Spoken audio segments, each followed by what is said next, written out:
Continuamos con otra parte del libro El Dr. Jekyll y Mr. Hyde. En esta ocasión leeremos el capítulo 2. Capítulo 2. En busca de Hyde. Cuando por la noche volvió a su casa de soltero, Utterson estaba deprimido y se sentó a la mesa sin apetito. Los domingos, después de cenar, tenía la costumbre de sentarse junto al fuego con algún libro de árida devoción en el atril, hasta que el reloj de la cercana iglesia daba las campanadas de medianoche. Después ya se iba sobriamente y con reconocimiento a la cama. Aquella noche, sin embargo, después de quitar la mesa, cogió una vela y se fue a su despacho. Abrió la caja fuerte, sacó del fondo de un rincón un sobre con el rótulo Testamento del Dr. Jekyll y se sentó con el ceño fruncido a estudiar el documento. El testamento era hológrafo, ya que Utterson, aunque aceptó la custodia a cosa hecha, había rechazado prestar la más mínima asistencia a su redacción. En él se establecía no sólo que, en caso de muerte de Henry Jekyll, doctor en medicina, doctor en derecho, miembro de la Sociedad Real, etc., todos sus bienes pasarían a su amigo y benefactor Edward Hyde, sino que, en caso de que el Dr. Jekyll desapareciese o estuviera inexplicablemente ausente durante un periodo superior a 3 meses de calendario, el susodicho Edward Hyde habría entrado en posesión de todos los bienes del susodicho Henry Jekyll.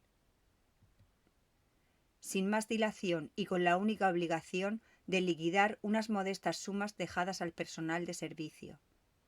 Este documento era desde hace mucho tiempo una pesadilla para Utterson.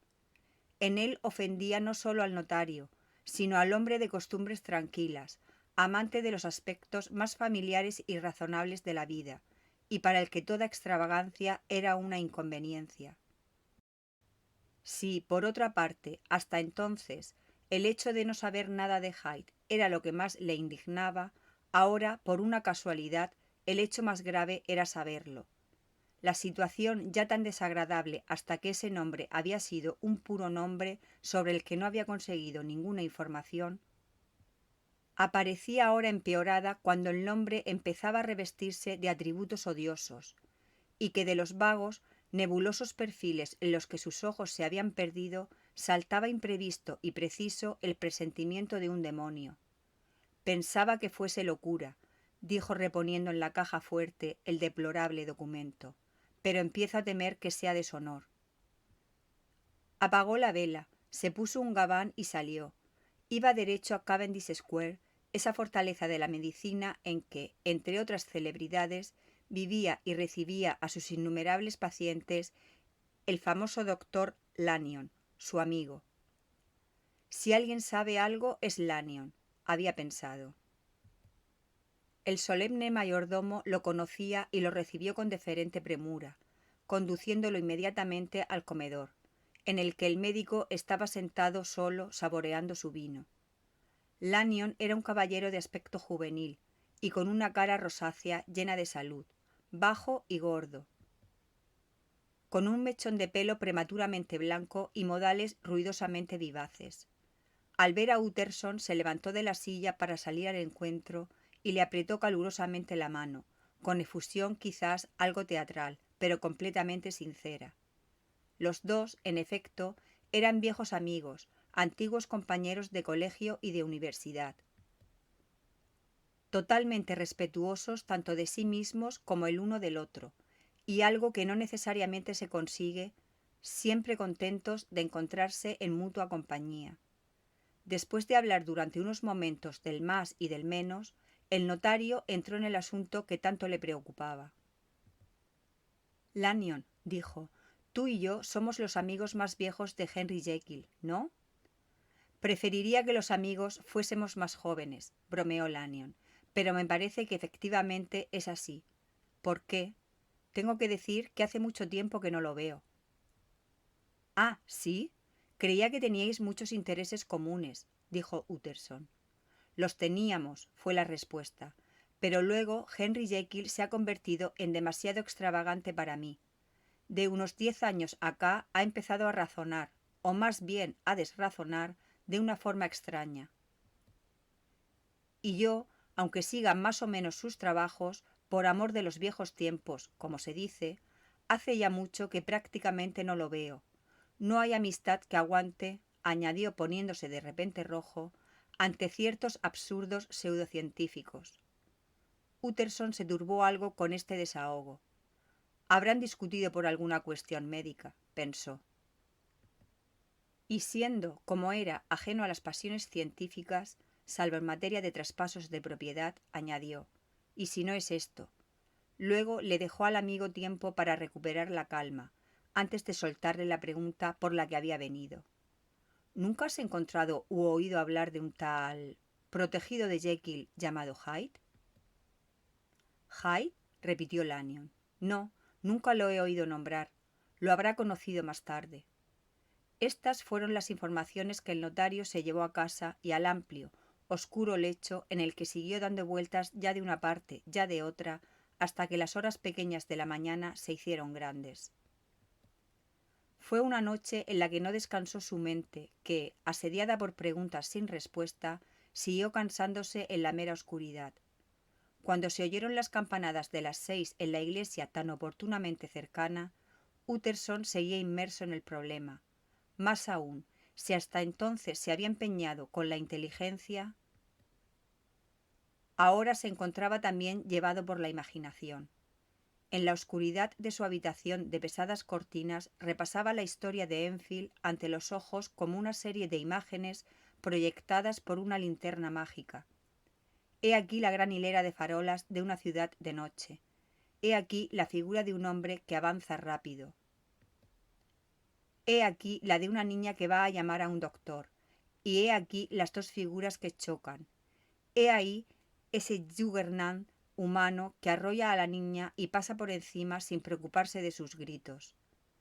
Otras veces, Utterson veía el dormitorio de una casa rica y a su amigo que dormía tranquilo y sereno como si sonriera en sueños.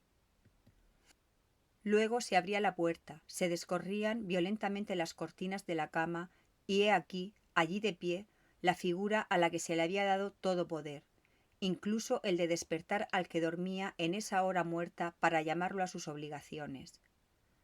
Tanto en una como en la otra serie de imágenes, aquella figura siguió obsesionando al notario durante toda la noche. Si a ratos se adormecía, volvía a verla deslizarse más furtiva en el interior de las casas dormidas, o avanzar rápida, siempre muy rápida, vertiginosa, por laberintos cada vez mayores de calles alumbradas por farolas, arrollando en cada cruce a una niña y dejándola llorando en la calle. Y sin embargo la figura no tenía un rostro. Tampoco los sueños tenían rostro, o tenían uno que se desvanecía, se deshacía antes de que Utterson consiguiera fijarlo. Así creció en el notario una curiosidad muy fuerte, diría irresistible, por conocer las facciones del verdadero Hyde. Si hubiese podido verlo al menos una vez, creía, se habría aclarado o quizás disuelto el misterio. Como sucede a menudo cuando las cosas misteriosas se ven de cerca. Quizás habría conseguido explicar de alguna forma la extraña inclinación o la siniestra dependencia de su amigo, y quizás también esa incomprensible cláusula de su testamento. De todas las formas era un rostro que valía la pena conocer, el rostro de un hombre sin entrañas de piedad.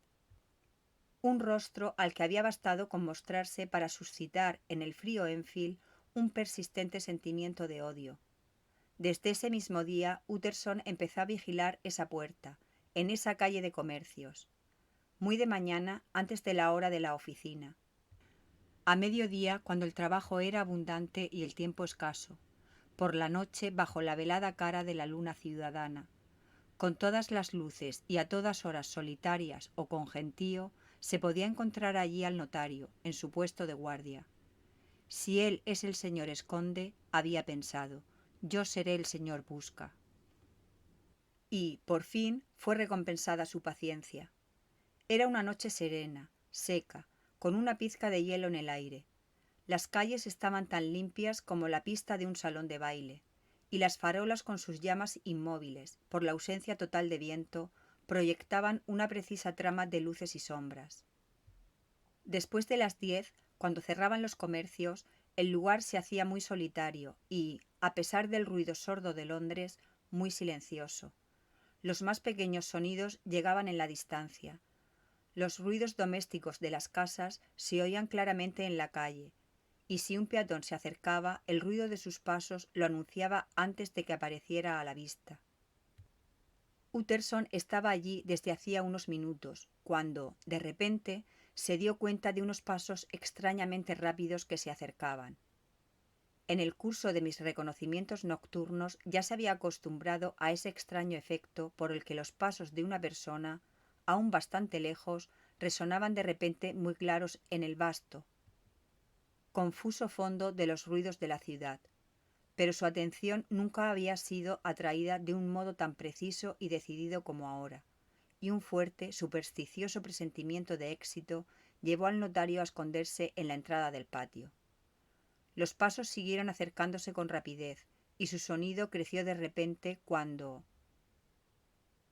desde un lejano cruce, entraron en la calle. Utterson pudo ver enseguida, desde su puesto de observación en la entrada, con qué tipo de persona tenía que enfrentarse. Era un hombre de baja estatura y de vestir más bien ordinario, pero su aspecto general, incluso desde esa distancia, era de alguna forma tal que suscitaba una inclinación para nada benévola respecto a él. Se fue derecho a la puerta, atravesando diagonalmente para ganar tiempo, y, al acercarse, sacó del bolso una llave, con el gesto de quien llega a su casa. El notario se adelantó y le tocó en el hombro. ¿El señor Hyde?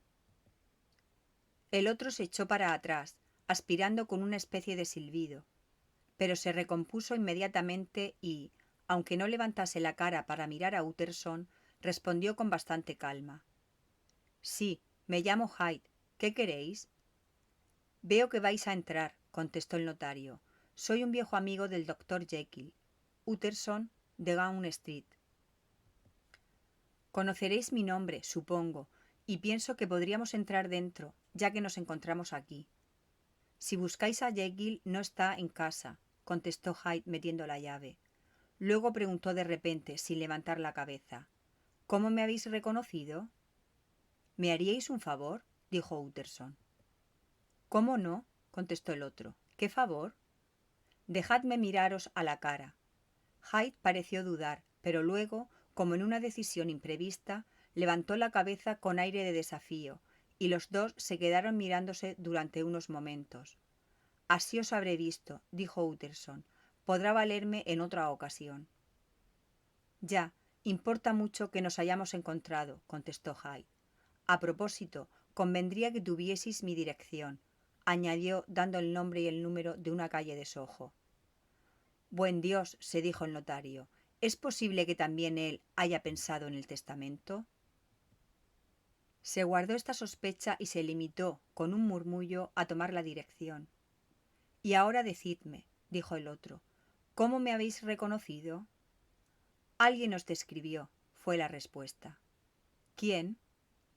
Tenemos amigos comunes, dijo Utterson. ¿Amigos comunes? Hizo eco Hyde con una voz un poco ronca. ¿Y quiénes serían? Jekyll, por ejemplo, dijo el notario. Él no me ha descrito nunca a nadie, gritó Hyde con imprevista ira. No pensaba que me mintieseis. Vamos, vamos, no se debe hablar así, dijo Utterson. El otro enseñó los dientes con una carcajada salvaje, y un instante después, con extraordinaria rapidez, ya había abierto la puerta y había desaparecido dentro. El notario se quedó un momento como Hyde lo había dejado. Parecía el retrato del desconcierto.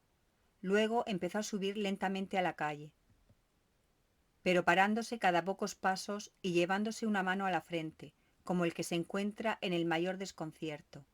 Y de hecho su problema parecía irresoluble. Hyde era pálido y muy pequeño. Daba una impresión de deformidad, aunque sin malformaciones concretas. Tenía una sonrisa repugnante.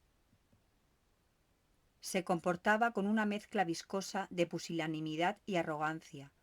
Hablaba con una especie de ronco y roto susurro. Todas cosas, sin duda, negativas, pero que aunque las sumáramos, no explicaban la inaudita aversión, repugnancia y miedo que habían sobrecogido a Utterson. Debe haber alguna otra cosa. Más aún, estoy seguro de que la hay, se repetía perplejo el notario.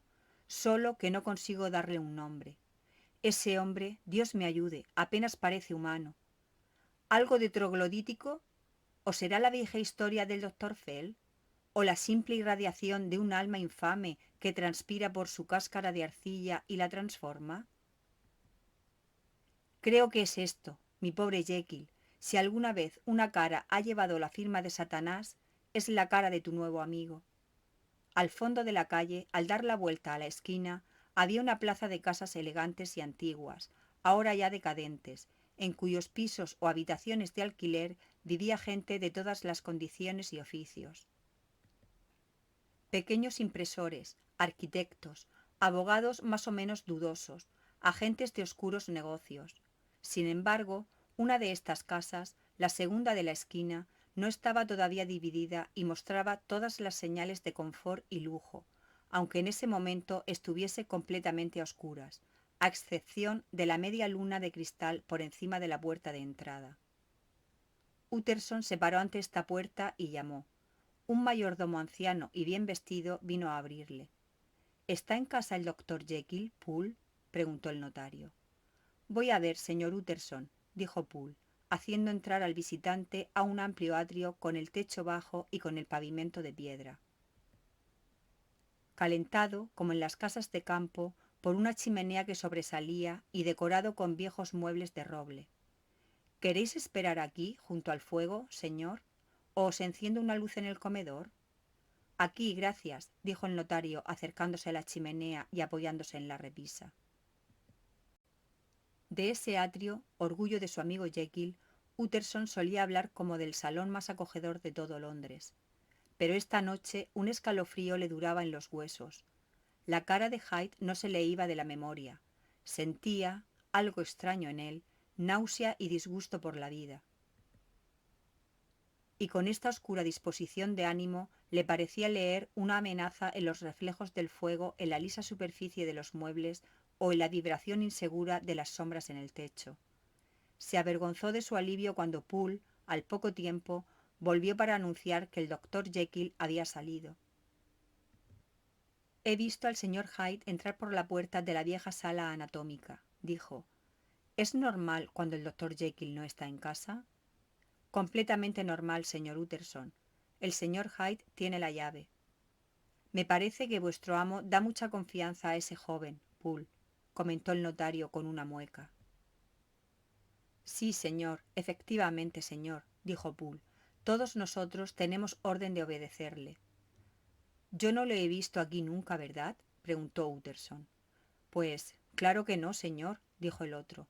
Él no viene nunca a comer y no se hace ver mucho en esta parte de la casa.